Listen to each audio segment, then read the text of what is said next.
Hi there, folks.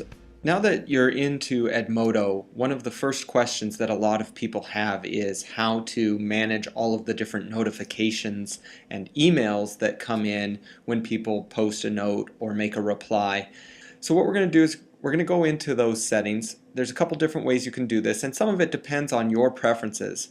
We'll start by going over to the top right hand corner where it says Account, and then you're going to click on Settings. You're going to notice that there are places where you can change your profile photo and different personal information, but the second tab in says Email and Text Updates.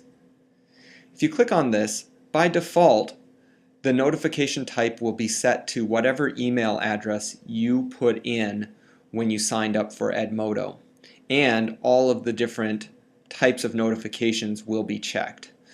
So I'll go through each of these and talk about why you might want to change them and how to best manage those notifications. The connections request is one of the first ones you could probably take off. When you're inside Edmodo, you'll still be able to see when someone wants to make a connection with you, but you won't get an email for that. So you can turn that one off if you're feeling that you're getting too many emails. The next one is the group join requests. You can turn this one off because for the most part, if you're working with students, you'll have them join the class, and after everyone is in, you'll close the enrollment code so that others can't join, and you don't have to worry about students joining the group that aren't invited. You can also turn off new group members, which also goes along with that. One of the checks that will significantly reduce the amount of emails that you receive is the replies. So if someone posts a note and then 10 people reply to it, you're going to get 11 emails. If you turn off the replies, you would only get the one for that note that was posted. I would leave the direct messages on. This allows someone to contact you directly through Edmodo by typing in your name when they go to post something, and then you'll be alerted to that. You'll probably want to leave notes on. Unless you're part of a group that is posting lots and lots of notes and you're frequently checking. So if you're planning to go to Edmodo on a regular basis and check because the activity is pretty frequent, maybe you have a couple classes set up and your students are doing a lot of work in there, or maybe you're involved in a lot of professional groups that are actively using Edmodo, you could turn off the notes. But I would recommend leaving this turned on. And then as the very last, even if you want to turn off every other notification, I always recommend that you leave the alerts on. This gives whoever the owner of the group is the ability to contact you as a default, a one way to contact you, so that if they post an alert, you will definitely get an email notification, and then you can go into Edmodo and see if there are other activities that need to be responded to or dealt with. You can also switch over if you find that managing lots of emails is something that you want to avoid, but you're very comfortable with managing text messages because when those come in you feel you can look at them but you don't have to respond to them or do anything with them or delete them, etc. You can switch over to text messages, and then you can choose which kinds of alerts you would like to receive, and you just put in your phone number and then pick the provider that you have. Students tend to prefer getting notifications through text messages, and so this is something that you might also point out to them. If you're really comfortable accessing Edmodo on your iPad and that's going to be your preferred method of checking into Edmodo and seeing what activity is happening, you could also use the notification systems that are built into the Edmodo app. Now this doesn't work if you're using Edmodo in the Safari browser, but you'll notice down here that the Edmodo app has a little badge by it.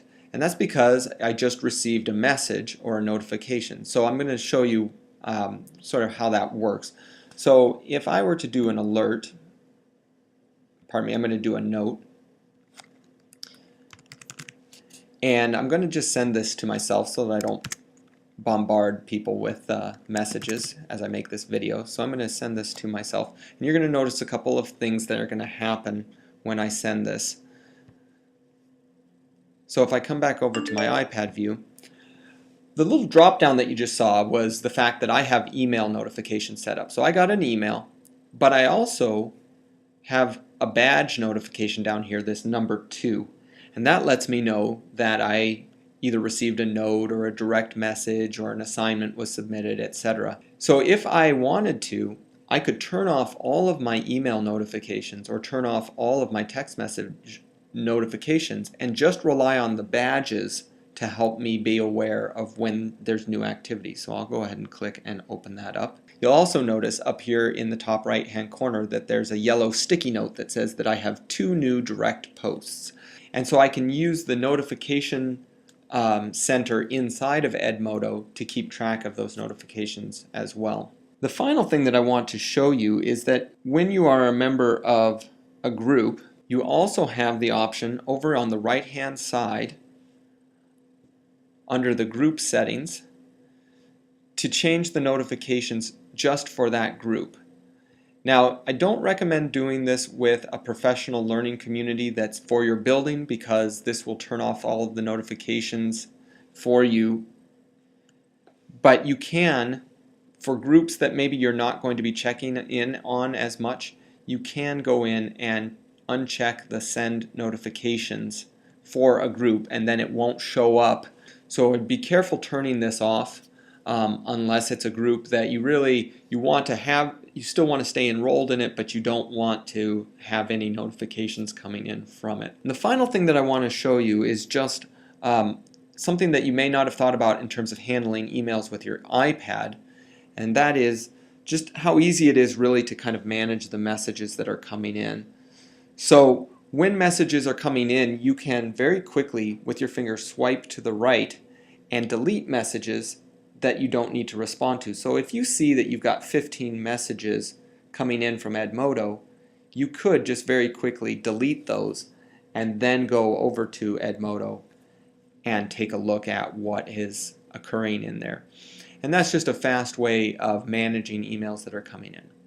So hopefully these little tutorials will help you to get a little more proficient with Edmodo and also kind of manage some of the content that's coming in.